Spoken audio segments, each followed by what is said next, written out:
psychologists are out there justifying the possibility of grievance, and then asking the consciousness, after you've given him justification for it, to attempt to remove his own justification. It's absurd.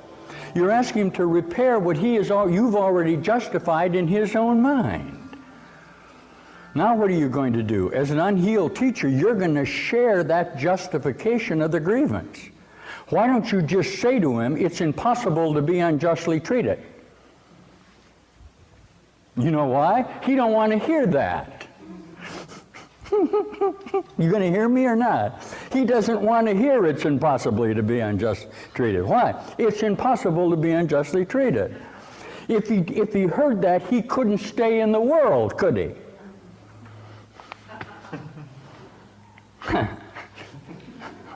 It's impossible to be unjustly treated. You say, well, I can treat myself unjustly. That's absurd. You're not going to treat yourself unjustly. It's the same idea as you're causing your own pain. Okay? If you're trying to rid of, say you're working with addicts, okay, he's inflicting pain on himself. That's inherent in this teaching.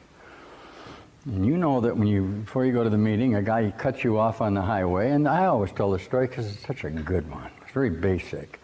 Cuts you off, gives you the finger, and you got all the resentment in you now for what he did to you. All right? You don't realize how true this really is. He's very happily whistling, and the more he's happy and whistling, the more you get pissed about it.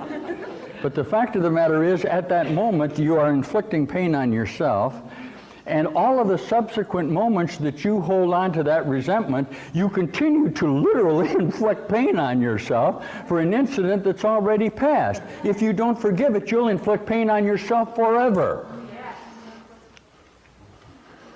Guy has to get over getting rejected at the junior prom. You never get over it.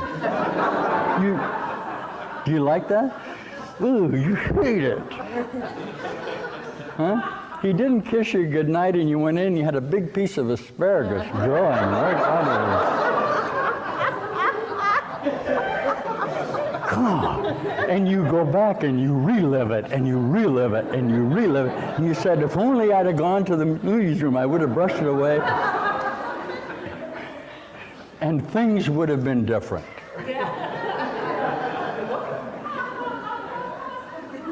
There's your problem. You really think that had that not occurred, things would have been different. Now this is where I've got to get to you. All right. You believe because of that specific incident, all of the things then that occurred have caused you to be where you are, and it's not so. There's absolutely nothing specific about your past associate frame of reference. Quite literally, one thing is no more valuable than another. That's literally true. If you're going to hold on to the fact that things could have been different, you can never come into the now. How the hell could you? You're trying to change the past, and if the past is gone, you can't change it. Okay? You see? If your reality is going to be and you do this is where you guys live. Your reality is based on your mother dying of breast cancer 4.5 years ago. And you're hoping that you don't. These are just facts. Okay? But you have it constructed in your mind, so what happens? You get it. Why? It's the power of your mind. So you're nothing but a bundle of associate resentment, you call them, or needs to identify yourself. Okay.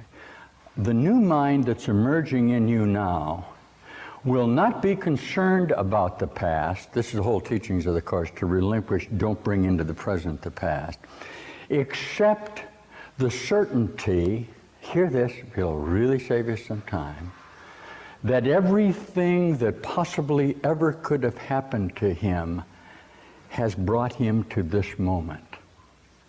This is the key to salvation. He doesn't attempt to sort out in time the various aspects that have brought him here. Why? He's going to be here anyway.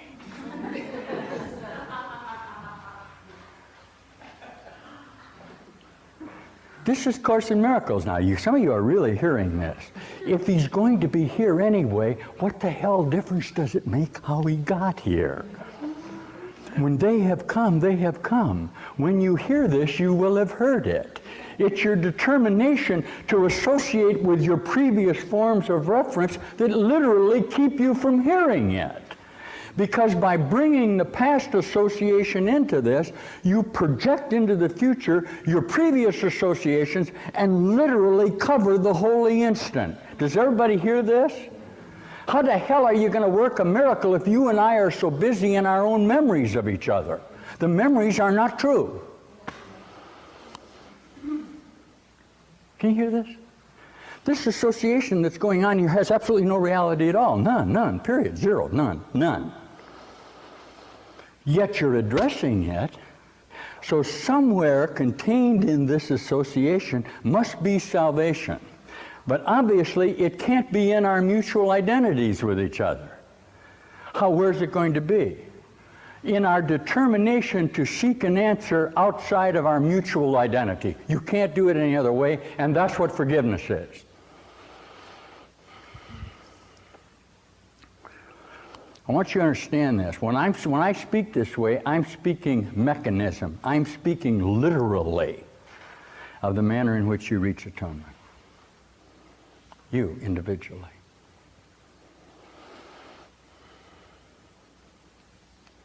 Isn't it okay that no one could ever mistreat you?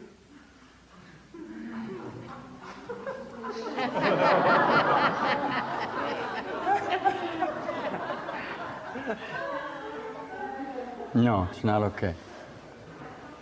No. Because mistreatment is justification for your existence.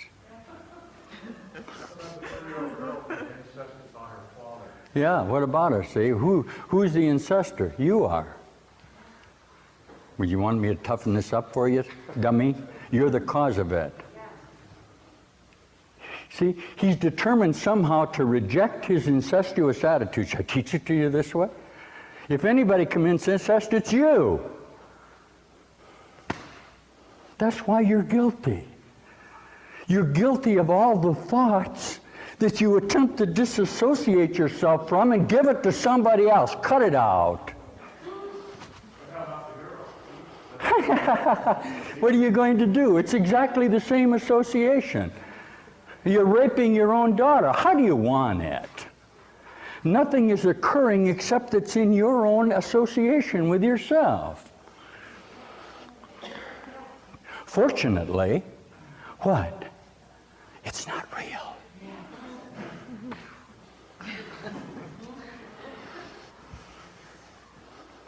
If that guy really raped his daughter, you got a bad problem. Problem's not his, it's yours. Wow. What just happened there? He laid the blame on another guy. This is the pure Course in Miracles. I appreciate you doing that, incidentally. Why, it's pure Course. You want the sentence? You're blaming your brother for the things that you think you did. It's fact.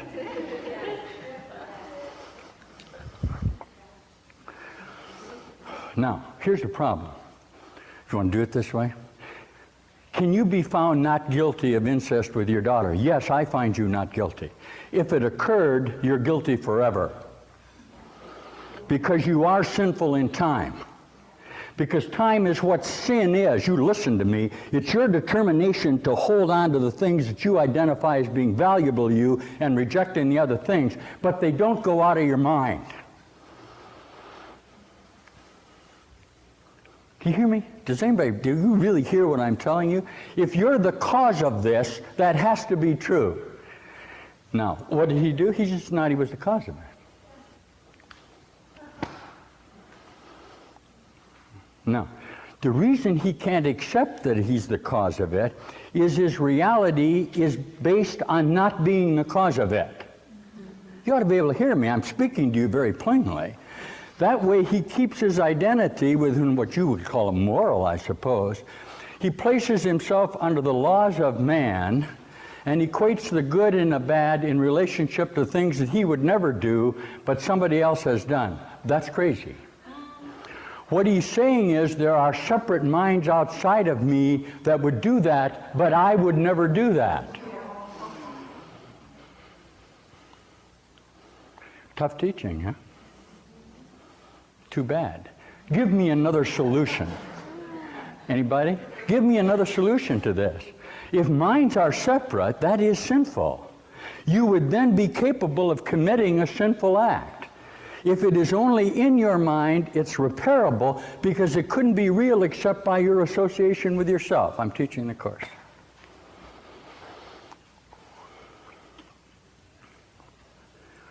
Will you hang a guy who says this to you? Sure. You can't get away with saying if you lust in your heart, it's the same as the act. It's Jesus' teaching. In fact, it's what he teaches. You see? Oh, I would never do that. Really?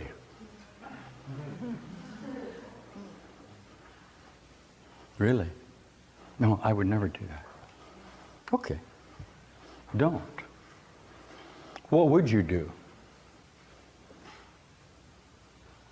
Well, I suppose if I had to defend myself, at some point I would be willing to kill somebody else. Right? When is murder okay?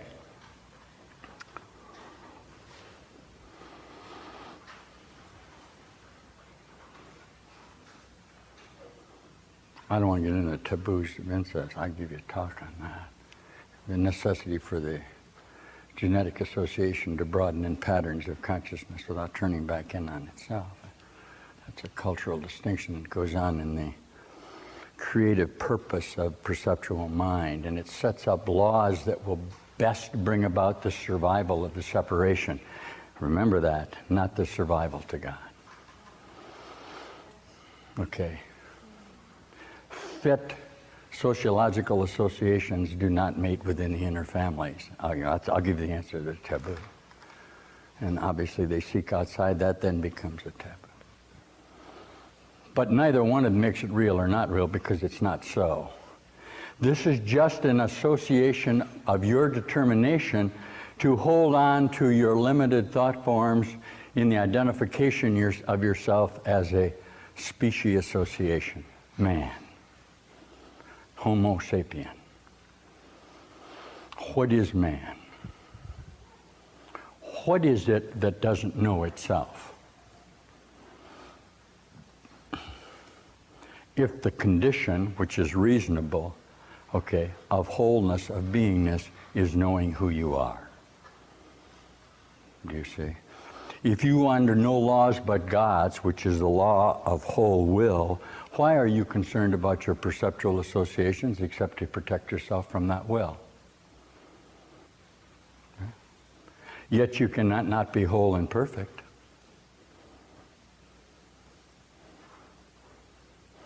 If you believe that God said, "Thou shalt not kill," you're going to be here a long time.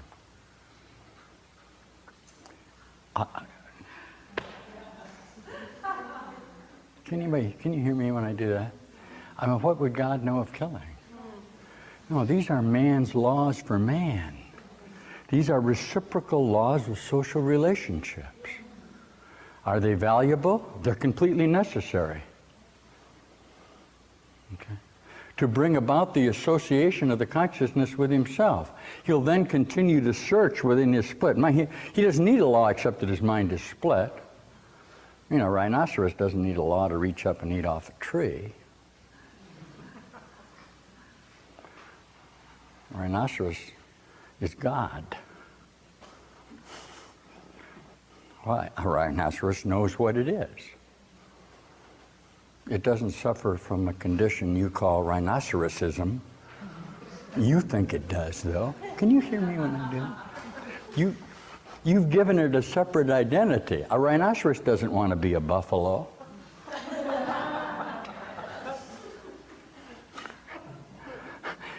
It's perfect in its own mind. I don't know how to teach it. Can anybody, do you hear this? Beingness is beingness.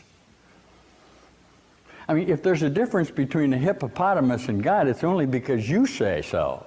God isn't saying so, and certainly the hippo isn't. He's being a hippo. I'm asking you to be who you really are, but you don't want to be. You would rather somehow make up all sorts of names for yourself to keep yourself separate from your own identity.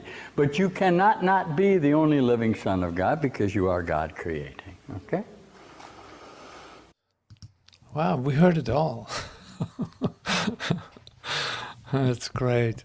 So it starts with the idea of the psychologist, say, in fact, justifying the grievance that you feel. It's like, okay, talk to me about your grievance about your granddaughter, your grievances with your dad. Tell me about it. So already justifying the actual presence of it. And now you're stuck in it. How would you possibly be healed of that if you think there's somebody else doing something to you? This is what Master Teacher says. So that's a good start, isn't it? So today I want to take a look at say part of this talk, of course, and it's like the central theme is still the same. Same as the chapter of today, that is today the Awakening, chapter 29. So I heard it this morning completely new when I was reading the chapter or parts of the chapter, with the idea what was shared in Matthew 7. Judge not, that ye be not judged. With what judgment ye judge, ye shall be judged. Now, this has been in the Christian minds for a long time. It's like, you're not supposed to judge. You're not supposed to judge and doing all kinds of things. But it goes further than that. And see, we're talking here about... there's a reason why you do all these things. Now that's interesting to take a look at. Why do you have a necessity to judge? Why do you naturally judge your situation? You walk into some place. If I go walk into the store, if I just let my mind run, so to speak, it will have a judgment about everyone and every single occurrence. And so it's like, it's the basis of perception. It's the basis of what I'm seeing. I literally see by judging. Otherwise I would not see anything. And for me to confirm that, I distinguish myself from what I see. I think it has nothing to do with me. It's like, this is ultimate separation technology, you could say. It's the expertise of separation. We're experts in separation because we can judge just like that. And just by looking at somebody, you already know everything about him. Just by looking, you think you got this, you saw it right. See, but there's a reason why you do this, and that came to me too. So I love to share that with you. It's like, there's in you, there's an idea of innocence, right? It's like of value. You have an inherent idea of value and innocence. I use innocence because it's funny if you look at it. Now, the idea of innocence, you have, say, watered down to an acceptable level of contamination, you could say. It's like, yeah, it is, I'm innocent, like there's a value to me, that's what I call myself, there's a value to me. It is not too bad, not too bumped up, it's not too bruised up, you could say. And this image of myself I love to, say, to hold on to, because it is actually a pretty good picture.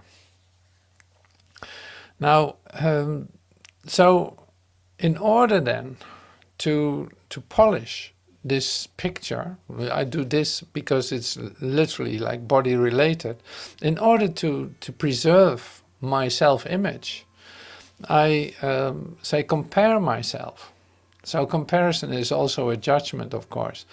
But I compare myself with others and I feel actually pretty good about myself because I do the right things, I say the right words, yeah, it's like I know that I don't do stuff like the other guy does. And in that I'm kind of like satisfied with my innocence. This is me as a human being. I really think that's a reasonable way of thinking about myself. Now here Master Teacher comes with say sociological bulldozer, seeing that all the ideas that I held about myself are based on separation, on distinguishing myself from my brother while I'm actually one with him. So that means all the ideas that I say actively kept outside as, wow, that's so terrible that that happens, that he did that, and that's so terrible that she's even thinking about that, and all this stuff that we do. So it's like the sociological bulldozer comes and wipes this all away. You could say it's like, no, this bad thing that happened. So we can do a little test. We can actually practice this for a moment. It's like, okay, so think of one thing that you think is so terrible to do to another person. Like what you have just read, or what you've just seen, or what you have heard about, or whatever it is. Like the most terrible thing that you can imagine. Think of that for just a moment. Like, okay, I got it. I don't have to look long to let that come to me. It's like that's absolutely disapprove of that. I absolutely disapprove of that. Now here, Master Teacher tells us, that is you. That is you. Like you kept outside what you thought you did yourself. You blame it on another guy. The thing that you think you did. You don't want to, say, include it into your package of ideas about yourself. So, because it would be too much a blame on your innocence, on your, say, well-polished self-image.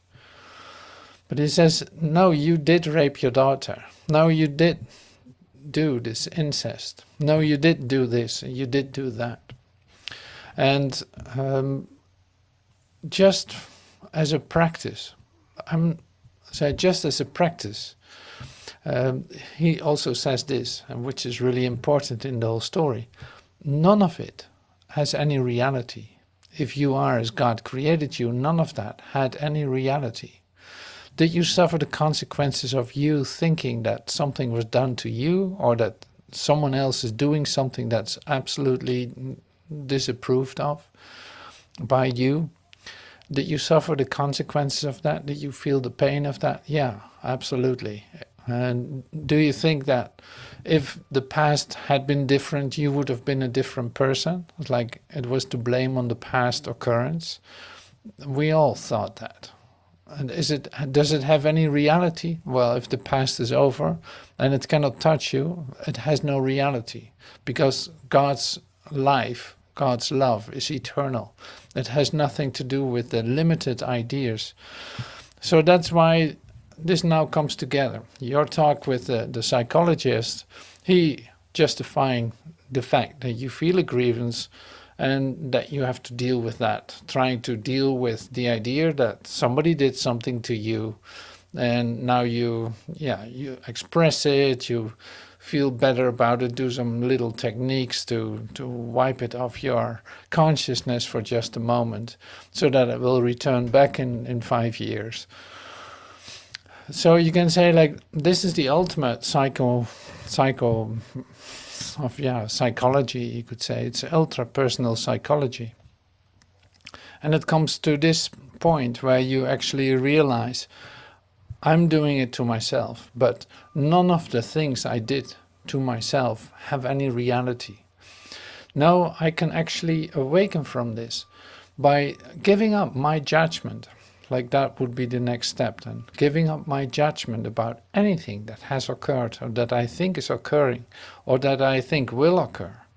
any judgment about any occurrence, if I say release my judgment, I actually awaken, because I cannot be in this world. That's what Master Teacher says too. Like, you cannot be in the world if you relinquish judgment. You can't be in this world, because this world is literally the place where you live your grievance, where you live your judgment. It is made of judgment. It's literally made of judgment, otherwise you would not see it. Your perception is what judgment is. You would not see it. So this is why it's so great to hear and to read in chapter 29, for instance, about the real world. So, and that becomes more and more clear too, and I'll say bring that in too as one of the ingredients today.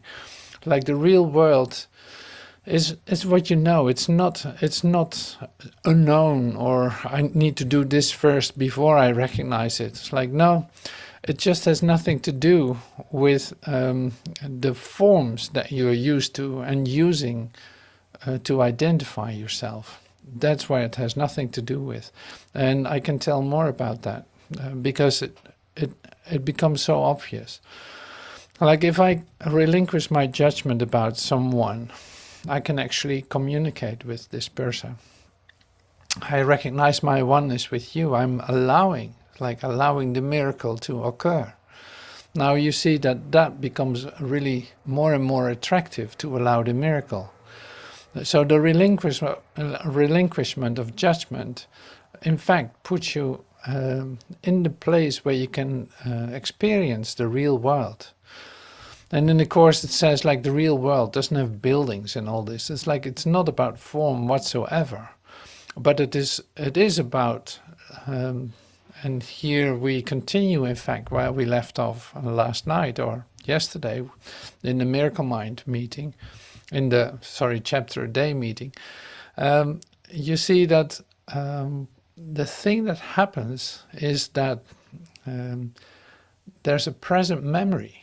There's a nowness connected to the reality of you. And exactly where that happens, you are free of judgment. You're free of the consequences of the past. And so that is your healing moment, you could say. This is the moment where you actually experience the miracle. The solution, in fact, the dissolving of this world. So you can say, like, the real world is then exactly experienced in the moment of relinquishment of judgment. Seeing that here's the source, the presence. So that's right now is determining how this is going to look. It is not going to look by your perception of it. It is not going to look the way you think it should look. No, you step aside completely and allow this present moment to be the cause of it. And this is really, really wonderful. But it's like, it's coming together now so beautifully after 29 chapters of the book, after so many, episodes of Master Teacher's teaching. It is in fact still coming to the same place. Are you allowing this moment to dictate itself? Are you allowing this moment to be whole and perfect? Are you allowing yourself to be as you are? Are you finally going to be who you are? Like, not trying to save an image, not trying to polish an image of innocence, and in the meantime judging your brother to keep the dirt outside the door, so to speak. I have to laugh about how I share this, because it is you recognize all of this. It is very familiar to you, no matter what I'm sharing about it, whether that's, say, related to truth or the denial of truth. You both recognize it. So that's so interesting in this temporal episode, in this temporal coming together in the process of awakening, where you still think that you can at times judge your brother or preserving your self-image and thinking that that has something to offer to you. In fact, your judgment, you can see this too, and this is really lovely too, if you open up to it, like to let this moment be whole and perfect. You say like, yeah, I love to do that. But then at the same time, you see, if I have a judgment about anything, if I think I know how anything should look, then I step right into death. It's literally like I equate myself with death. I literally think that I can determine that. I don't need God as my living water through me. No, I already know how this works. No, well, that's ignorance, right? That's ignorance. But you choose for death at the same time. So you choose for something that has no life to it whatsoever. And you feel that. That's why you're holding grievances. That's why you become angry. That's why you start to attack, to make something happen. Otherwise it would be too dead. And this is really amazing to discover. So there's a lot of healing in all of these steps. Like, it's a real miraculous healing that is taking place in following this and actually diving into it and discovering what is possible and how the things actually are working. It's like Master Teacher calls this a mechanism of it all. It's like, it's very practical. It's very practical. Your tendency to judge and to make any of this real, like we undo that in the first 20 lessons of A Course in Miracles, but anything that you confirm as real here is literally your agreement to die. That's pretty amazing, isn't it? So on this very Good Friday that we are now, so if you take any of this as your reality, you're crucifying yourself and you will feel the pain of it. Now the alternative stands right next to it. The alternative being this very quiet moment. So it's like, well, if one good thing could happen on Good Friday, it is be still. Let this moment be whole. Don't determine how this should look. Just enter into, opening up to the livelihood that is within you, the living water that is flowing through you. Allow that to wash everything else away. Allow that to be as it is. And in fact, invite the miracle into every moment, every situation. Not your judgment, not your ways of how things should look, into every detail, into every, what am I supposed to wear, what am I supposed to eat, where am I supposed to go, what am I supposed to say, you don't know.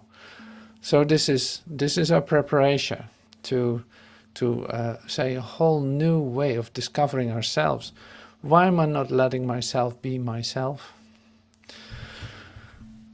So there's no answer to that. It's like, that would be insane not to do it. So that's chapter 29 in a nutshell. And we will read a little bit about it, from it, and which is lovely too. And then there's another thing. Let me see the daily lesson, of course. I wanted to include it in today because we're getting so close to the 90s lesson. So this is lesson 88, I think it is, or 89. We're almost starting with the 90s lesson, which are like, okay, now if you talk about resurrection, now the resurrection lessons begin completely. So we stay in the memory of resurrection, letting that occur to us. And what is resurrection? You can ask. It's like the surmounting of death, the relinquishment of judgment, allowing the miracle to be your guiding light in every situation. That's what resurrection is, and you will experience that as a resurrection, absolutely. So not being dulled anymore by your own ideas about how situations should be, or your, say, the death of your control, controlling situations or persons. You can't. And the relinquishment of that is really where you come to life. And with that, your brother, of course. Yeah, here we go. 89. That's today. I'm entitled to miracles. Well, absolutely. The miracle is the total alternative to your own judgment. Okay, so I'm entitled to miracles. I'm entitled to miracles because I'm under no laws but God's. And we saw yesterday that I'm under no laws but God's. The laws of love. Those are the laws of freedom. Laws of love.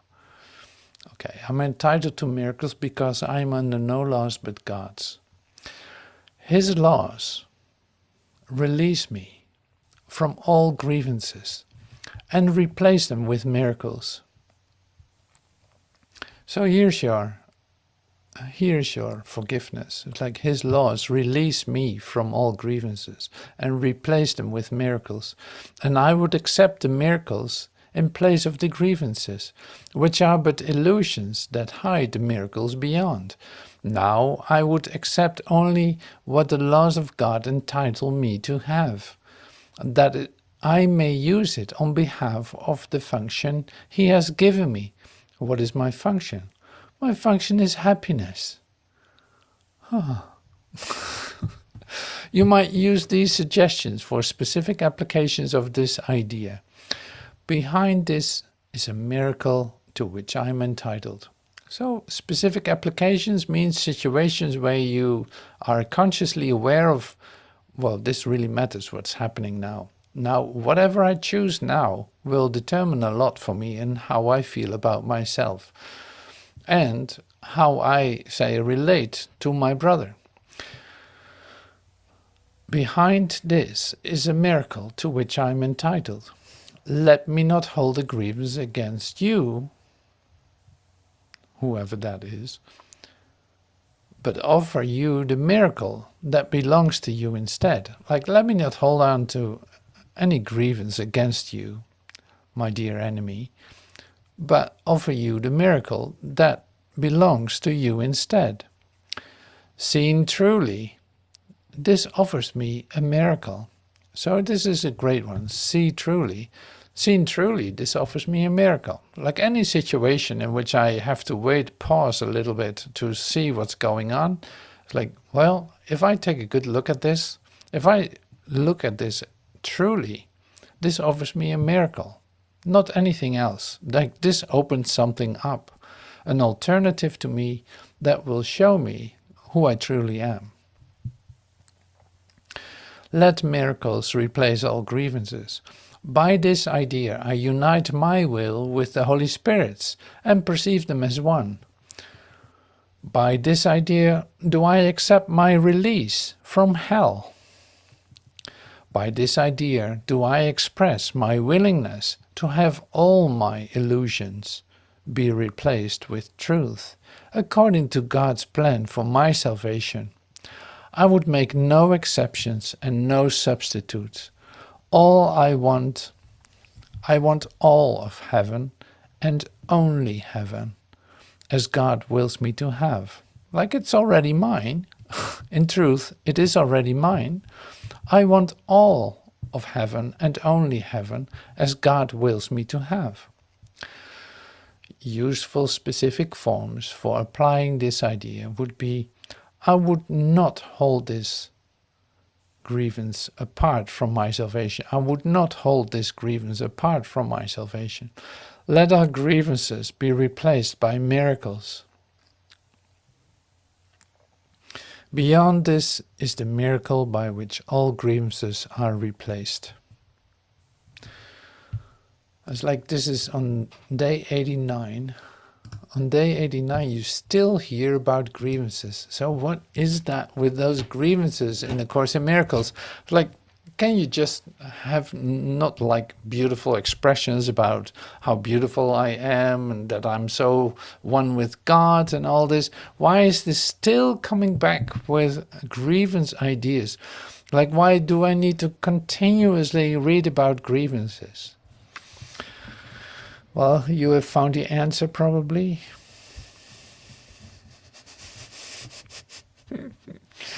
It's like it's all, if this is a Course in Miracles, which it is, like this is a Course in Miracles.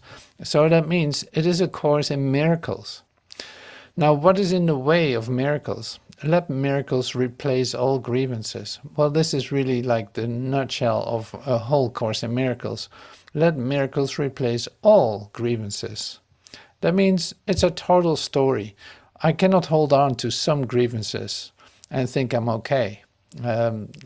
Yeah, just keep a couple of them for myself, a couple of grievances for myself. No, that's not possible. Like either the release is total or not at all. You cannot be in heaven a little bit. You cannot be in hell a little bit either. You're either in hell or you're not. When you're not in hell, you're in heaven. So now heaven, what is heaven? You could say that's the real world. But it is actually, say the real world is more like the alternative. When you give up your grievances, suddenly you find yourself in a different place. That's what the real world is. Yeah, so that's really lovely. So the grievances idea come back continuously because in fact with your grievance you establish this world as real and you establish yourself as a separate entity into this world. Otherwise the world could not exist. So there is some holding on to judgment, otherwise this world would disappear. That's how this all comes together. Really beautiful to see that. It's so great. Judge not was the how to awaken from the dream. Now this is great. You want to know, right? How can you awaken? What is your dream but a dream of judgment, perceiving differences, of competing with others based on what? On judgment. How do you analyze a situation or a problem? By judgment. Did you ever recognize that your dream exists on basis of judgment? Today in this chapter the fundamentals of awakening are shared. So here's one thing. The slave of idols is a willing slave. For willing he must be to let himself bow down in worship to what has no life and seek for power in powerlessness. Like you really want to do that. As a human being, you're a slave of idols because you're actually worshipping something that has no life.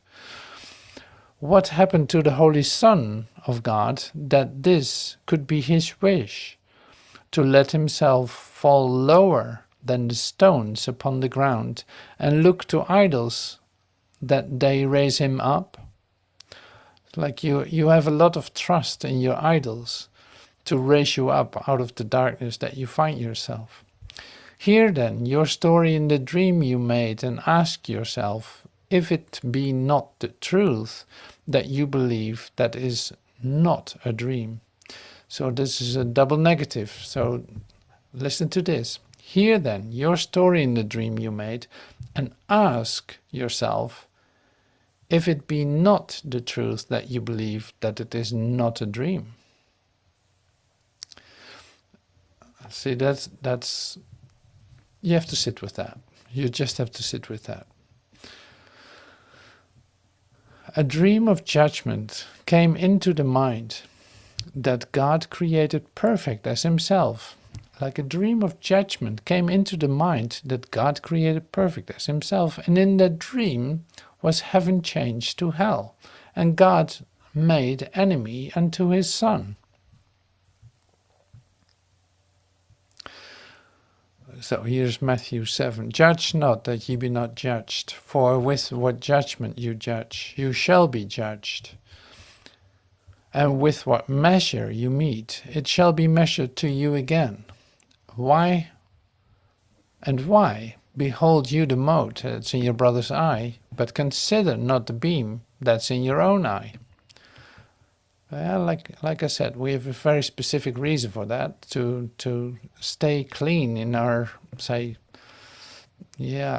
fragmented idea of innocence that we see ourselves to be. How can his son awaken from the dream?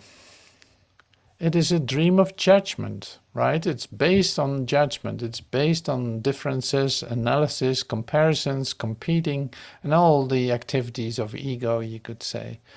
So must he judge not, and he will awaken. So judge not, and you will awaken. For the dream will seem to last while he is part of it. Judge not, for he who judges will have need of idols, which will hold the judgment off from resting on himself. Nor can he know the self that he has condemned. Judge not, because you make yourself a part of evil dreams, where idols are your true identity and your salvation from the judgment laid in terror and in guilt upon yourself. All figures in the dream are idols, made to save you from the dream, yet they are part of what they have been made to save you from. All figures in the dream are idols. So this is pretty amazing to read, right? All figures in the dream are idols, made to save you from the dream, yet they are part of what they have been made to save you from. Okay, so now bring it back to the idea of love. Love cannot judge. This is lesson 127. Love cannot judge. As it is one itself, it looks on all as one. Its meaning lies in oneness. Like it can only be whole. Love can only be whole. Otherwise it isn't love. And it must elude the minds that think of it as partial or in part. There is no love but God's, and all of love is His. There is no principle which rules where love is not. There is no principle which rules where love is not. Love is a law without an opposite. Its wholeness is the power holding everything as one. The link between the Father and the Son, which hold them both forever as the same. Its wholeness is the power holding everything as one. The link between the Father and the Son, which hold them both forever as the same. Already justified. See, that's a lovely term too. You're already justified. In accepting anything here, you're already justified. Psychologists are out there justifying the possibility of grievance. Like you go to the psychologist, we said this just a moment ago, you go to the psychologist and he's actually taking your grievance seriously. You can talk about it and you can express it and you can try to live with it in a certain way using some techniques in order to accept that, and then asking the consciousness, after you've given him justification for it, to attempt to remove his own justification. See, it's like you first confirm it and then you try to get rid of it. Well, that's not going to work. You're asking him to repair what you've already justified in your own mind. Now, what are you going to do? As an unhealed healer, you're going to share that justification of the grievance. So this you see a lot, of course. Like the same as the doctor in the hospital. He's in fact, he has an idea about what's going on with you. In that, he justifies the fact that you are a body, or that you are, say, a limited identity walking this planet Earth and trying to deal with that. It's like, that's completely dead, you could say. That's completely dead, because it's like you don't allow the miracle to come into that. No, you're trying to fix something in that dream where you perceive it on the same level. You try to fix it and it's not going to work. So it's like that's what an unhealed healer does, or an unhealed teacher. Justifying what is going on and trying to deal and fix that. Is that going to work? No, absolutely not. Do you get out of it? No. Is the unhealed healer, as well as the patient, you could say, locked into hell by that? Yes. Until he releases himself from this idea, he's locked into that. Now that's torture. That's painful. Why don't you just say to him, it's impossible to be unjustly treated? You know why? He doesn't want you to hear that. Are you going to hear me or not? He doesn't want to hear it's impossible to be unjustly treated. Why? It's impossible to be unjustly treated. He doesn't want to hear it. If he heard that, he could not stay in this world, could he? Like he would lose his job. It's impossible to be unjustly treated. You say, well, I can treat myself unjustly. That's absurd. You're not going to treat yourself unjustly. It's the same idea as you're causing your own pain. You don't cause your own pain. And here's a nice example. So say you're working with addicts. He's inflicting pain on himself. That's inherent in the teaching. You know that before you go to the meeting. However, there's a guy, it's like you're doing your best in your healing work. You're doing your best in your staying with the program and doing everything that you can. You do your Course in Miracles lessons every day very well. And then this happens. There's a guy who cuts you off on the road. And Master Teacher says, I always tell this story because it's a good one. It's very basic. He cuts you off. He gives you the finger. And you've got all the resentment in you now for what he did to you. You don't realize how true this really is. He's very happy whistling. And the more he's happy and whistling, the more you get pissed about it. But the fact of the matter is that at that moment you are inflicting pain on yourself. Yeah, there's nobody else doing that to you. And all of the subsequent moments that you hold on to that resentment, you continue to literally inflict pain on yourself for an accident that's already passed. If you don't forgive it, you'll inflict pain on yourself forever. Now that was a very short one, but I love the basics of it. Like it's great because this is the real stuff that happens in your dream.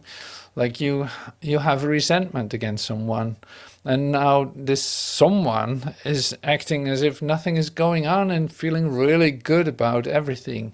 It's like, no, and that pisses you off even more. You become even more angry. So now you have two options: to stay in pain, to stay connected to your judgment about the situation, or you allow something else to occur by releasing your ideas about it and allowing something else to occur. That takes you out of the hell that you put yourself in. Like in that sense, the pain is self-inflicted. So this is a beautiful example of that. But you have plenty of them yourself too. You know what it means to hold on to grievances. You know how difficult it seems to be to give up you feeling right about your situation and your your opinion of the situation, your judgment about the situation. You're completely justified in it. And at the same time, you experience so much pain and you try to bring that back to your brother doing that to you.